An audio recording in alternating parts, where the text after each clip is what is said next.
talk to you today about when emotions get in the way of decluttering.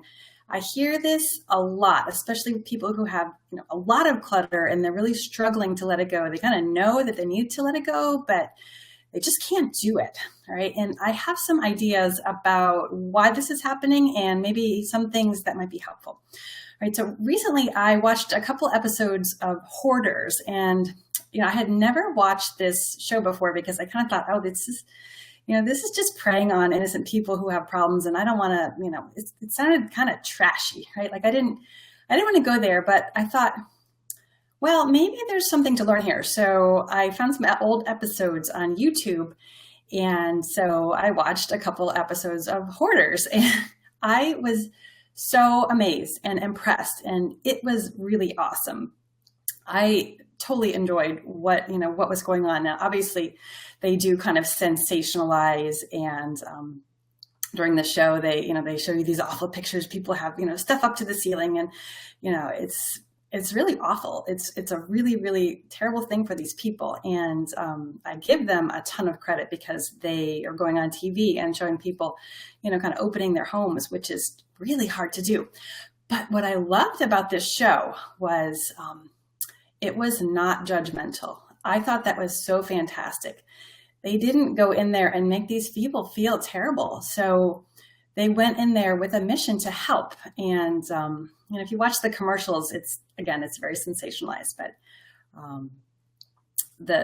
at least what I got out of the show was that they went in there to help.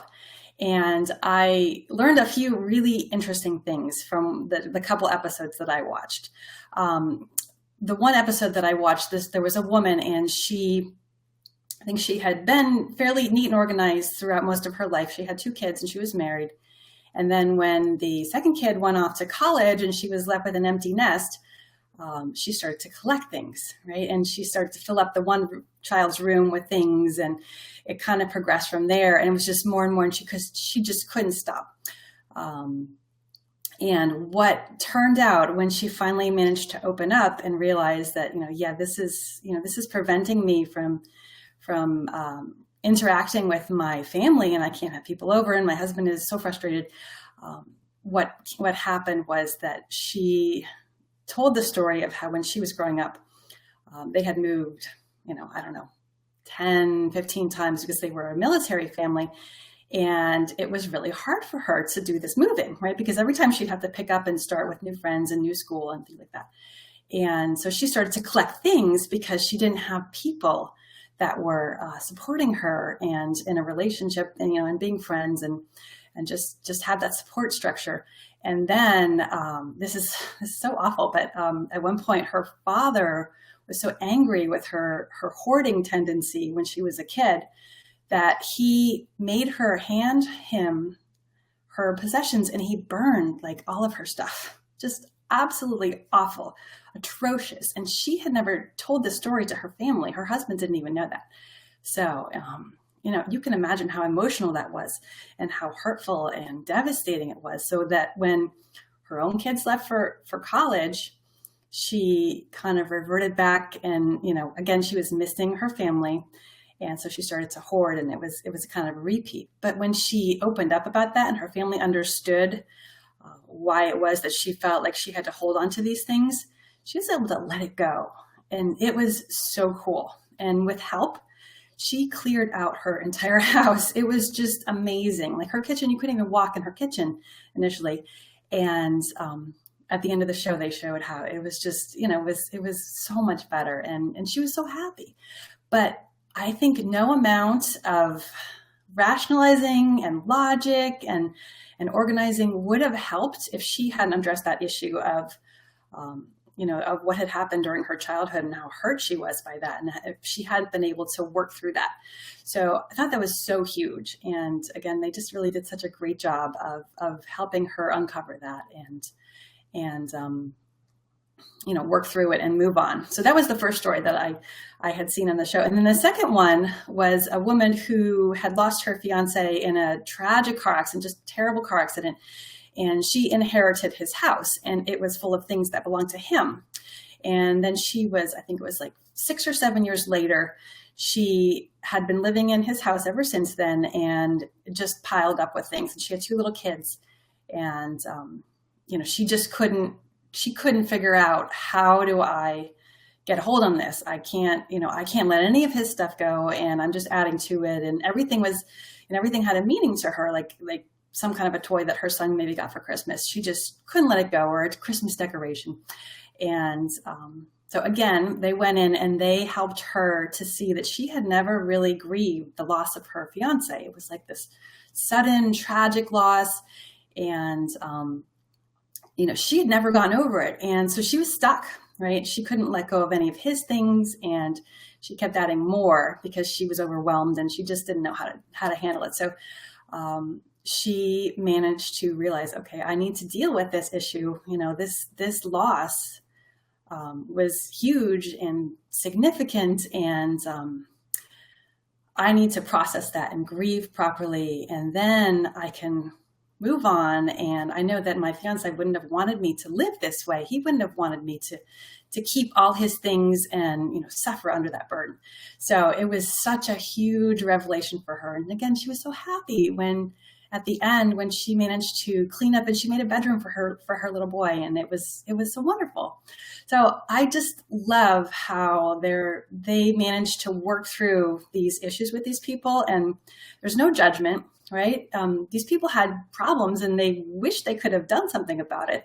If they had known what to do, they would certainly have done it, but they didn't. So they just provided them with a simple process, and just little by little, and they helped, right? There was a lot of help that went on. People, they didn't just turn them loose on their stuff and say, you go clean it up. They had people that came in and helped. So it was just a really wonderful process that they went through. I'm going to go check through. I'm not seeing any comments come through. I'm guessing everybody can hear me. I'm going to just peek over on the other page and see if there's any comments before I keep going, because then I have some tips and some ideas that I want to share. Okay, we've got likes but no comments. Okay, cool. Well, by all means, if you have any suggestions or questions or comments, chime in with that. So what I wanted to share with these 2 stories is, if you know somebody who has this kind of an issue, or if you are struggling with letting go, even though you know that you have too much, but you just can't let go, or you don't want to let go, or someone's, trying to get you to let go, but you can't do it. A couple of things to ask yourself and to think about. Number one, is there something unresolved, like in your life? Is there some loss that you haven't processed, or is there some tragedy that went on, even if it was a really long time ago, that is kind of having you stuck right now? That could be huge, right? And dealing with that, not fun, right? Not something that anybody wants to do. But I think when you do deal with issues in your life, you will find that on the other side is peace. And it's so good, and it stinks to go through it, and it's just awful. But then when you get through it, then the sun comes out and it's brighter, and you're so glad you did it. Okay, so that's number one, is something unresolved in your life.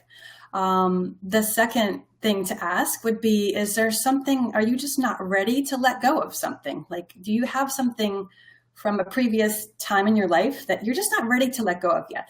And this happened for me. I was a homeschool mom for probably 9 years, I think. And I've got 4 boys. And we homeschooled from the time my oldest was in kindergarten until he started 9th grade. So 10 years. So quite a long time. So you can imagine the amount of homeschool books that we have collected, and just, how much a part of my identity being a homeschool mom was. It was huge. And so when they went to school, and now all my kids are in school, when they first went to school, I really didn't get rid of any of the books, because it was too painful, right? I couldn't let go of them. I wasn't ready to part with those books. They were so special to me, at least some of them were. And so they just kind of sat on the shelf really for a good year. And little by little, I let them go. And just recently, I finally let go of the very last one, because I thought, I don't need this book. I haven't looked at it. I'm okay with, and it wasn't like I missed being a homeschool mom, but it was just so emotional for me. So I finally let it go. And I was okay with hanging on to those for a while because I figured I'm not ready. And, they're not hurting anybody on the shelf, and there weren't that many of them. So realizing that if there's something that you're hanging on to, maybe that's okay for now, or maybe you do need to let it go, but just even realizing that that's why it's hard can be helpful. Okay, so that's the second thing. And then the third thing is something that comes up so much in my Facebook group. I have a Facebook group called Declutter My Home. I will post the link in the post after I'm done broadcasting, but actually I can also pop it right up here. Let's do that real quick, because perhaps you want to join us if you're not already in there. We would love to have you. Let me just pop that in here. Yeah, I'm going to pop right here. All right. There we go. Okay. So this is our private Facebook group. This is such an amazing group. I cannot believe all the wonderful people that are in this group. And there's some amazing things happening. It is so much fun. People are encouraging each other and posting pictures and sharing their stories. And it is awesome. So if you are looking for support and encouragement, by all means, come click on that link and join us over there. But one of the things that's come up, every now and then someone will say, I just have this frugal tendency. I cannot bear to waste anything. And it's kind of a product of, let's say, either my parents were, Depression era, or my grandparents were, and it got passed along to me. And even though I don't have to be this frugal, and I don't have to scrimp and save every single penny, I just can't not do it, right? Like it's not in my nature to waste anything. So I just hold on to it all, even if I don't need it, or I think I might need it. And so what I would say in this case is, if this is something that this mindset is something that you are struggling with, or that you're entertaining, ask yourself, is this the truth for me now? Because maybe it was the truth at one point. Maybe it was the truth for my grandparents, that they needed to scrimp and save and that they couldn't afford to waste anything. But is it the truth for me, right? Like, do I need to scrimp and save? And is it true that I should keep these books on the shelf, even if I never have any intention of reading them, or I think I might read them, but I'm just drowning under the weight of all these things? If it's not true for me, then maybe I can realize that, and maybe that will help me let go little by little, right? Some people just really have a hard time throwing anything out because they feel like it's wasteful, but maybe it's not wasteful. And maybe if you can reframe your thinking about, what is waste, and, what your situation is, that will be helpful. Another thing to realize in that situation is that your health and your sanity and your time have value, right? They have a lot more value than any old book or any old dish or appliance or anything in your home, any piece of furniture. If it's compromising your time and walking around it, or cleaning it, or managing it, or if it's stressing you out, that's something you cannot put a price on, right? That is a waste right there. And so if you compare the waste of your mental energy, which you cannot buy back, versus some of this clutter that perhaps you don't want, but you feel bad about getting rid of it, then that might help you to let go of that. And again, even maybe pass it on to someone else who could use it, if it's still got use left in it. All right, so those are some thoughts. I thank you for joining in, and I do hope that you'll join us over in the Facebook group. Thank you, Brenda. I appreciate that. Yeah. I just was inspired to share that today, and I just love hearing everything that's going on in the group. So if there's no more questions, I'm going to head out. But again, do the hard thing. Take that first step. It feels so good. Decluttering and letting go is freedom, right? And you have the choice to let that go and to not carry that burden anymore. And so it's really your choice, how do you make that happen and what you're comfortable with. And, I never tell anybody that there's a certain level of clutter that they should or shouldn't have. It's absolutely your choice. But I do want you to know, if you're struggling or if you're drowning in paper or any kind of clutter, that it's a wonderful thing when you're able to let it go. So I will catch you over in the group, and thank you for watching.